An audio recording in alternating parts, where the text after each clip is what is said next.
My parents forgot me for 10 years. Then my aunt posted my yacht and Dad texted fast. I was standing on the deck of my sailboat, pointing out the navigation panel to a client, when my phone buzzed against my hip. I kept my smile steady and finished explaining the title charts. My client nodded, scribbling notes on his clipboard. The bay was calm that morning, the kind of glassy quiet that makes you feel like the world is holding its breath. I loved mornings like that. They reminded me why I had worked so hard for everything I owned. When my client stepped toward the stern to photograph the rigging, I finally flipped my phone over. The text was from a number I hadn't saved, but I recognized the area code immediately.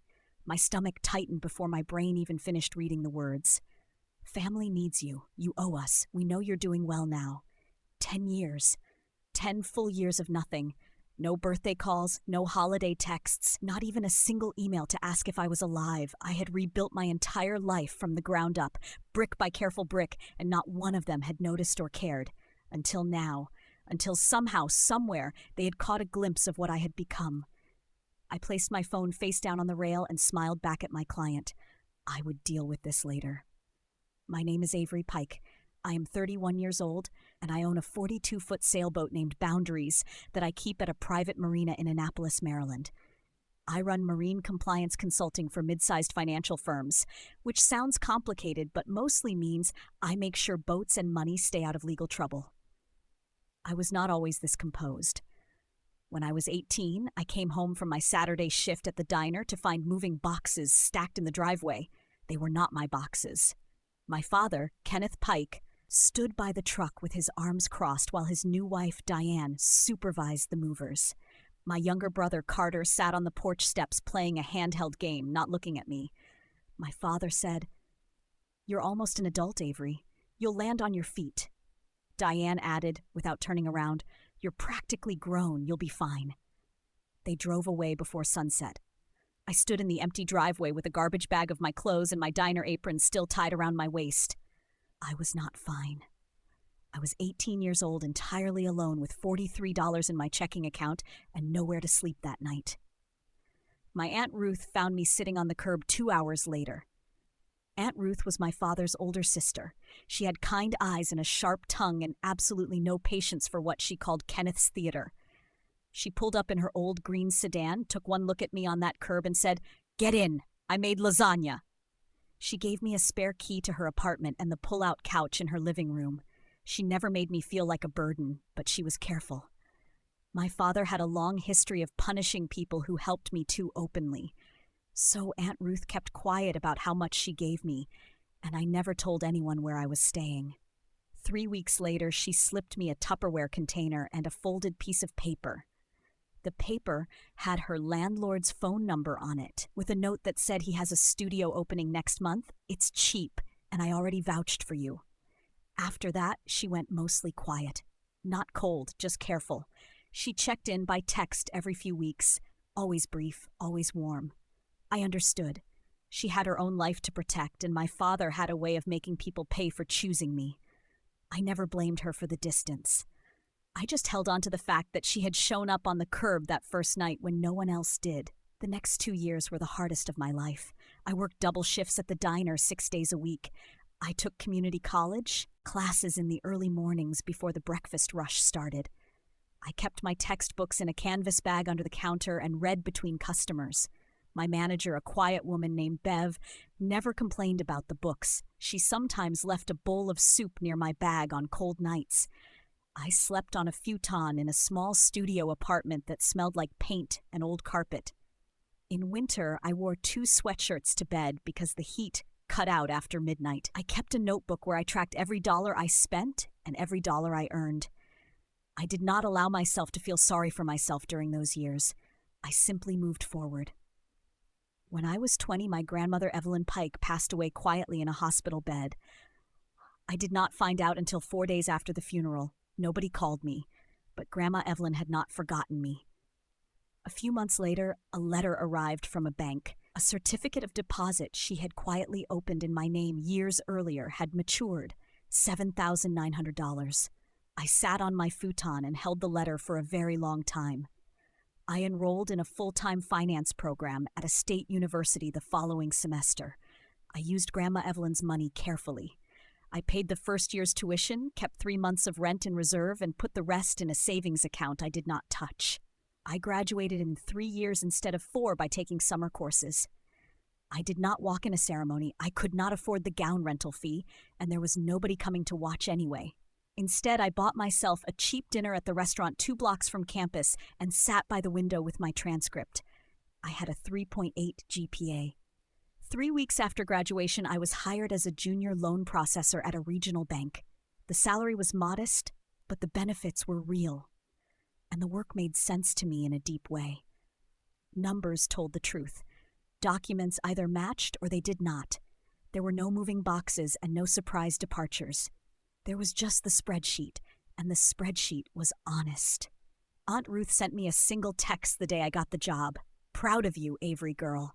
I printed it out and taped it to my kitchen cabinet. It stayed there through 2 apartment moves. Some small things carry more weight than they have any right to. That junior role was the dry land I had been swimming toward for 2 years.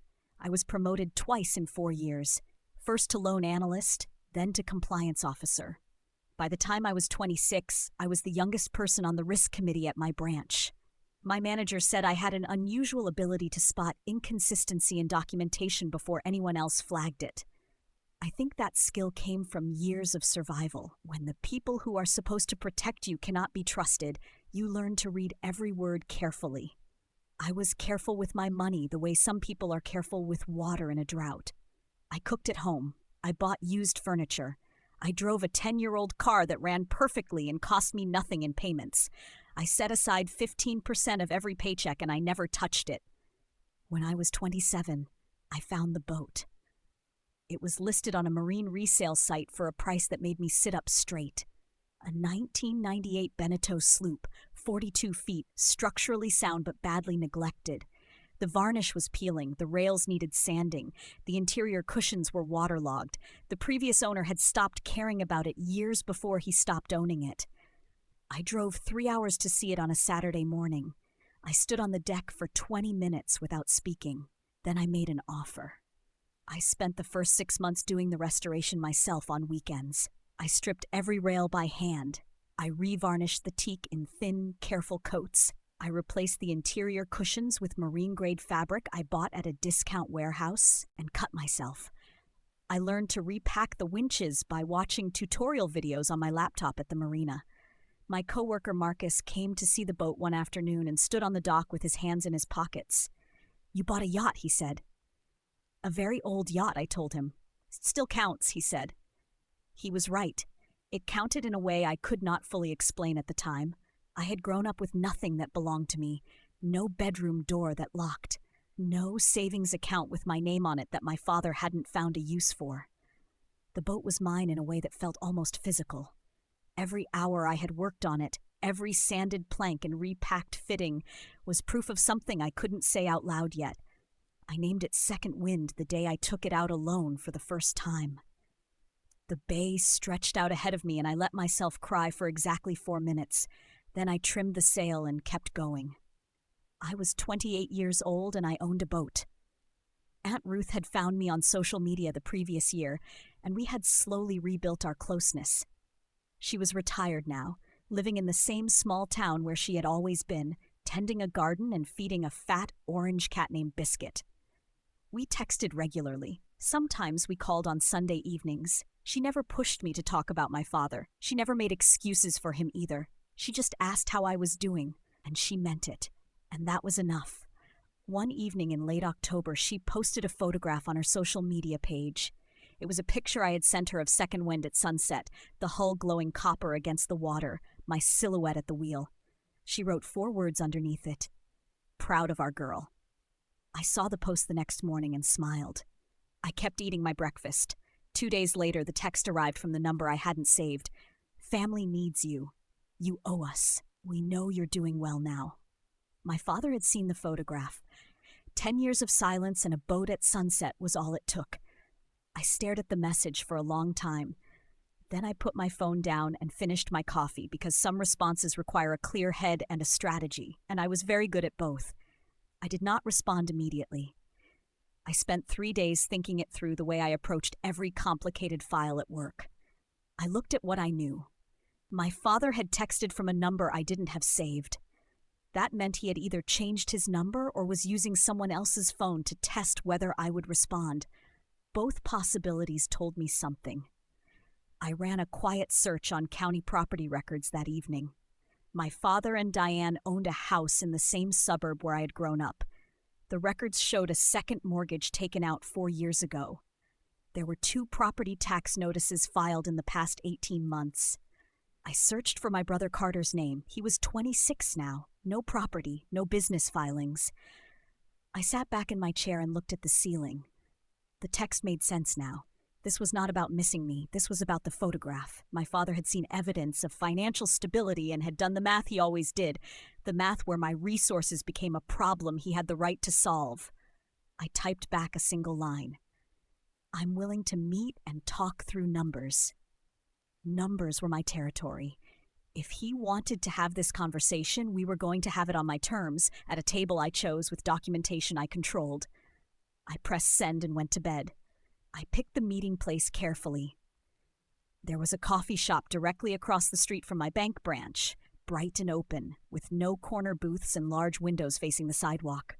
I arrived 15 minutes early, chose a table in the center of the room, and ordered black coffee. I wore my navy blazer. I kept my hands folded on the table and my expression politely neutral. I had practiced the look in my bathroom mirror the night before. It was the same face I used with difficult clients, calm and attentive and entirely unreadable. My father and Diane arrived 20 minutes late. They walked in like people returning to a place that had always belonged to them.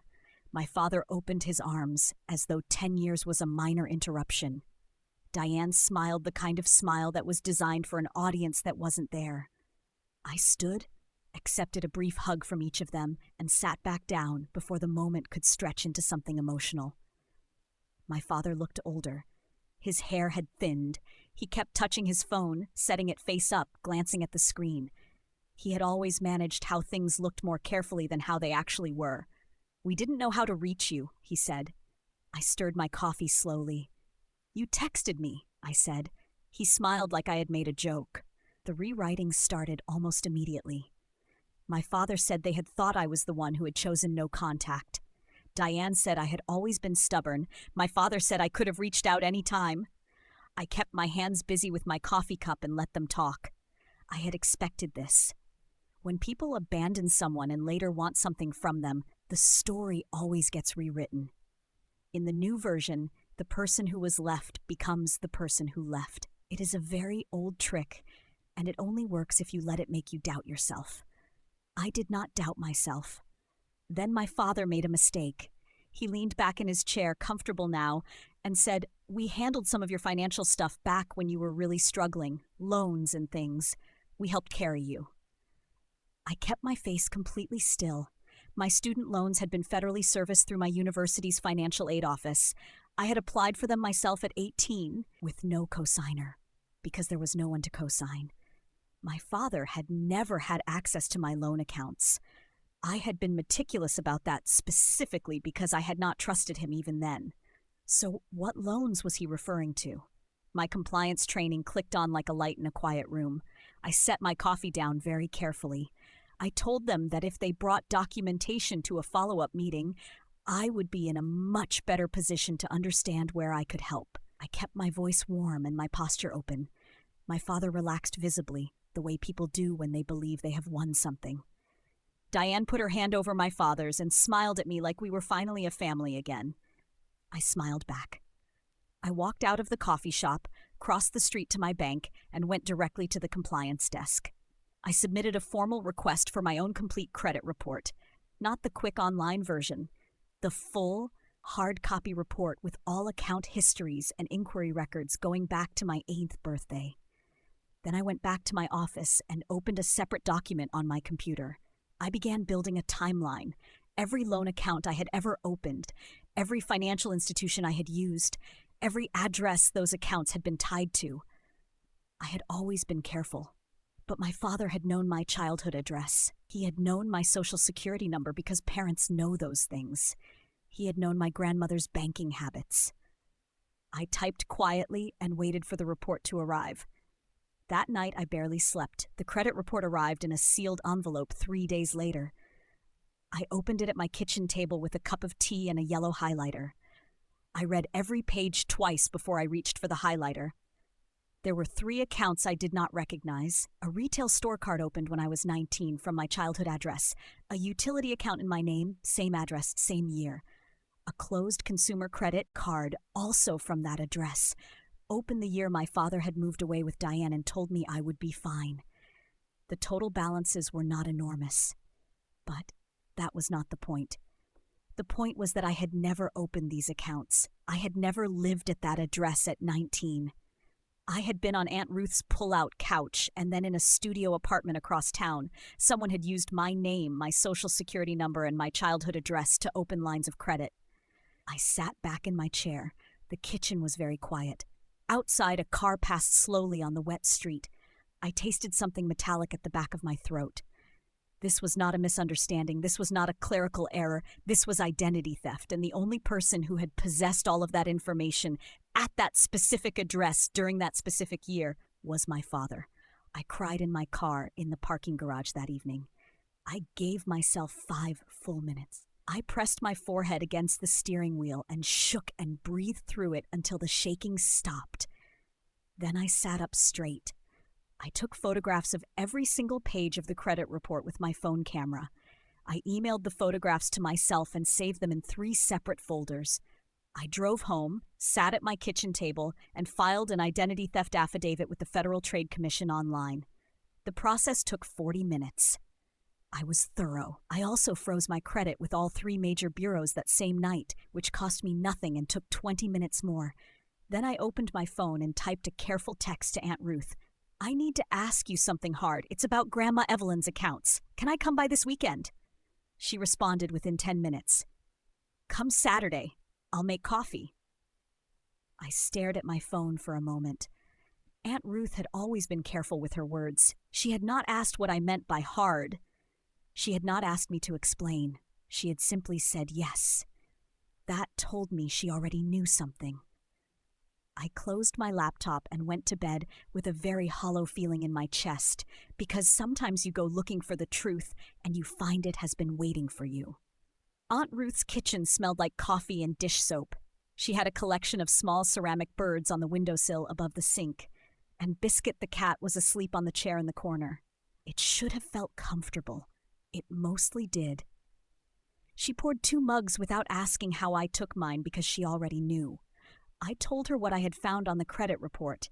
I spoke quietly and kept my eyes on my coffee. When I finished, Aunt Ruth twisted the dish towel in her hands and looked out the window for a long moment. Then she said, "There's something I should have told you sooner." She set the towel down and went to the small desk in her hallway. She came back with a manila envelope that looked like it had been handled many times. Inside were printed email records, bank statements, a power of attorney document. She explained it carefully. When Grandma Evelyn had been hospitalized the last time, my father had convinced Aunt Ruth to list him as a backup on the hospital's administrative paperwork. He had used that access to establish himself as power of attorney over Grandma Evelyn's accounts. And in the week after Grandma Evelyn died, before the estate could be formally processed, her checking account had been emptied. Aunt Ruth had the emails to prove it. I drove home from Aunt Ruth's with the copied documents on the passenger seat in a sealed folder. I kept both hands on the wheel and the radio off. By the time I reached my apartment, the hollow feeling in my chest had changed into something harder and more focused. I had worked in financial compliance for 5 years. I understood fraud documentation. I understood what a provable case looked like, and I understood what it required. What I had now was not a feeling or a suspicion. It was a paper trail. The following Monday, I booked a consultation with an attorney who specialized in financial fraud and civil recovery. Her office was clean and smelled like lemon cleaner and copy paper. She wore reading glasses on a beaded chain and spoke in short, precise sentences. I laid out everything on her conference table. The credit report. The FTC affidavit, Aunt Ruth's emails, the bank statements, the power of attorney document. She read through each item without speaking. Then she looked at me over her glasses and said, "We do this by the book. Affidavits, certified notices, no social media, no arguments, no drama." I nodded. "Boring wins," she said. "I know," I told her. Boring was something I was very good at. That evening, I sent my father a brief, pleasant email inviting him to a financial planning meeting at my office the following week. I prepared for the meeting the way I prepared for every high-stakes review at work. I printed clean copies of the relevant documents and organized them by date.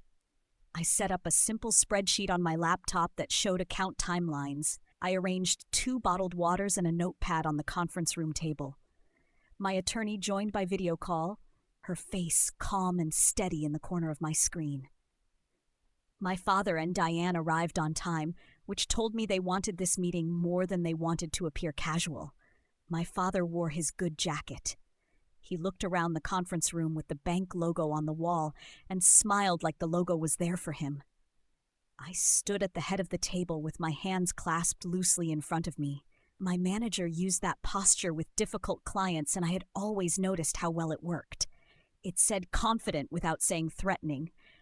"Walk me through those student loan disbursements you mentioned at the coffee shop," I said, turning my laptop screen toward them. "I'd like to understand the timeline."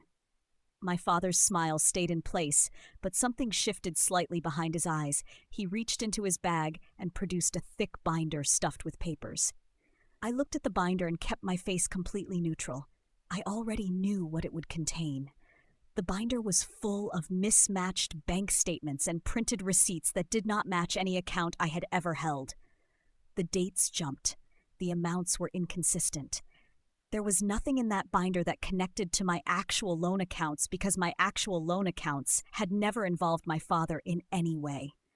He talked steadily for several minutes, confident the way people are when they have rehearsed a story long enough to believe it. Then I slid a set of notarized documents across the table. "These are my actual federal loan servicing records," I said. "Going back to when I was 18, I'd like you to point out where your financial support appears." My father looked at the documents. He looked at my attorney on the screen. His jaw tightened. "I'm also going to need you to look at these account records," I said, placing the second set of documents in front of him. "These are 3 accounts opened in my name from your home address. In the year you asked me to leave, I didn't open them." The room went very still. "You have a choice here," I said, keeping my voice even and almost gentle. "You can choose accountability, and we can work through a repayment structure, or we allow the investigation to continue through the proper channels." I waited. My father pushed his chair back hard enough to scrape the floor. "This is a shakedown," my mother said, her voice sharp and low. My father stood up and jabbed the documents back across the table toward me. "We are family," he said, loud enough that I could hear the performance in it. "We don't need lawyers watching us on a screen like criminals."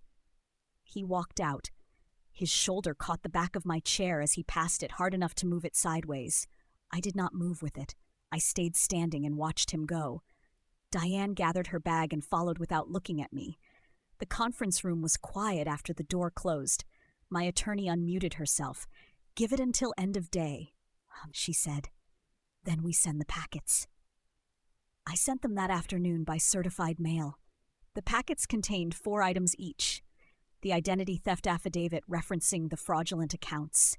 A formal IRS dependent claim challenge, because I had research suggesting my father had claimed me as a dependent for years after he had legally abandoned me.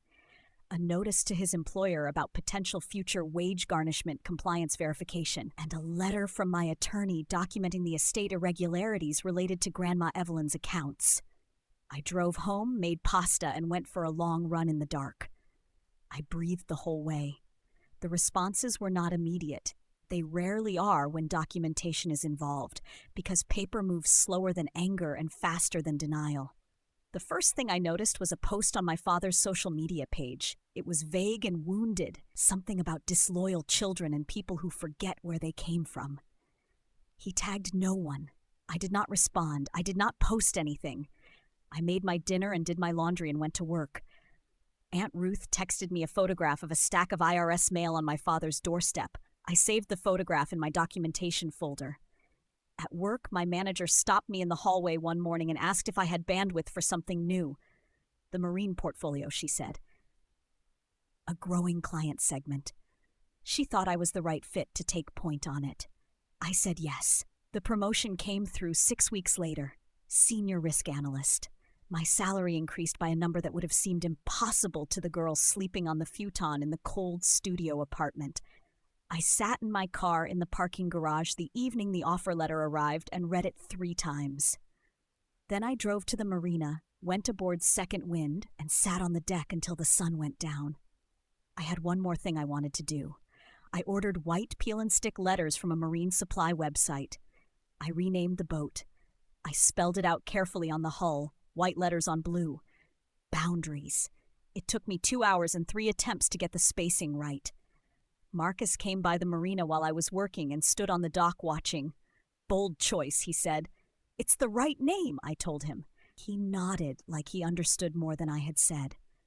A few weeks after the name change, Aunt Ruth called me on a Sunday evening with something careful in her voice. She told me that my mother had called her, sobbing, saying the house payments were behind and they were desperate.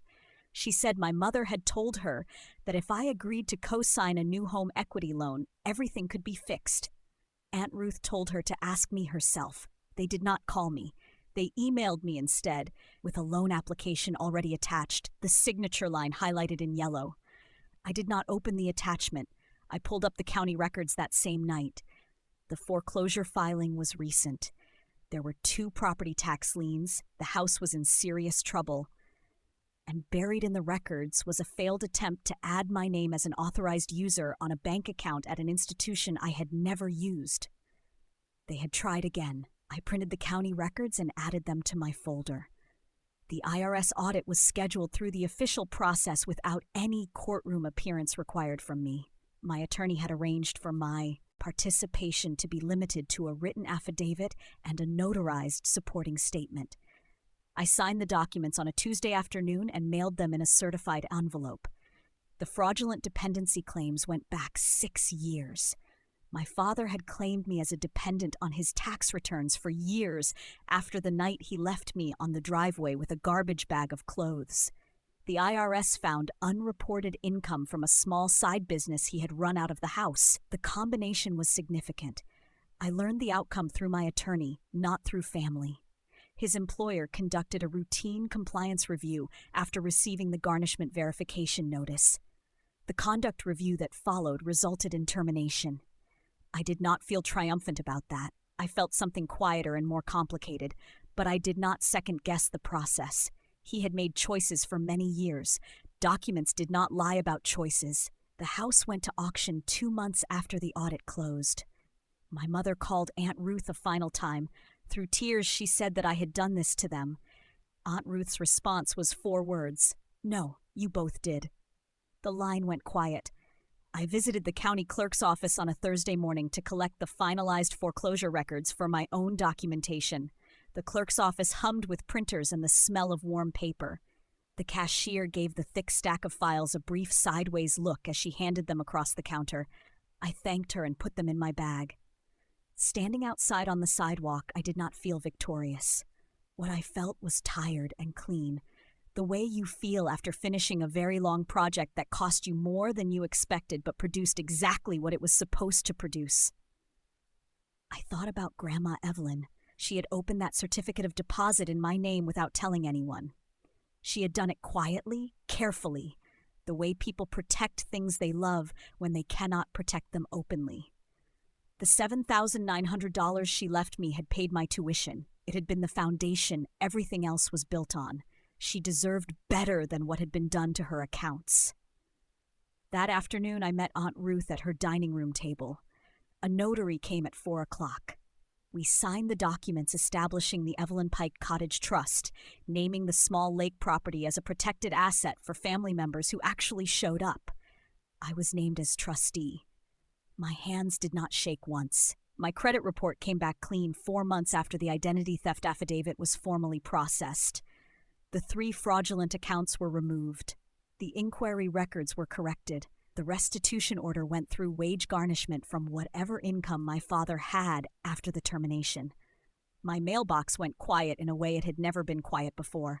No certified letters, no forwarded notices, no highlighted signature lines, just bills I expected and correspondence I had invited.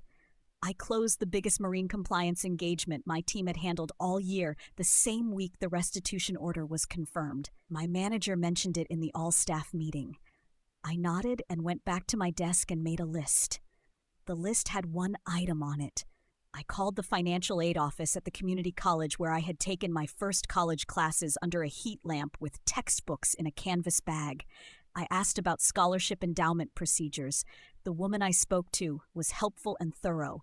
I named the fund the Evelyn Pike Scholarship. It was for first-generation students at community college. Priority given to students who were financially independent, which was the bureaucratic way of saying students who were doing it alone. I wired the first installment on a Friday morning, then I made coffee and went back to work. Aunt Ruth arrived at the marina on a Saturday in early June with a thermos of coffee and a container of honey for the tea she knew I would also want. Biscuit had stayed home. She climbed aboard Boundaries carefully, the way people do when they respect water, and settled into the cockpit with her thermos between her palms. I cast off the lines and motored us out of the slip in the pale early light. The bay was glass, the kind of morning that holds its breath. When we reached open water, I cut the motor and pulled up the mainsail. It snapped full and the boat leaned gently into the wind. We did not talk for a long time. Aunt Ruth looked out at the water with the expression she got when she was thinking something she might or might not say. Eventually she said it. "You did it the right way." I thought about the girl who had slept on a futon in the cold. I thought about the textbooks under the diner heat lamp and the $43 in a checking account and the moving boxes that were not mine. I thought about a certificate of deposit opened quietly by a woman who loved me without any guarantee I would ever find it. My phone lit up on the seat beside me, an unknown number. The message began, "We should talk." I picked up the phone. I blocked the number without opening the thread. I set the phone back down. Aunt Ruth squeezed my shoulder once. I trimmed the sail, checked the heading, and held my course. Knowing your worth is not loud. It is simply refusing to return to the table you were only ever invited to set. The water opened ahead of us, wide and honest and entirely ours.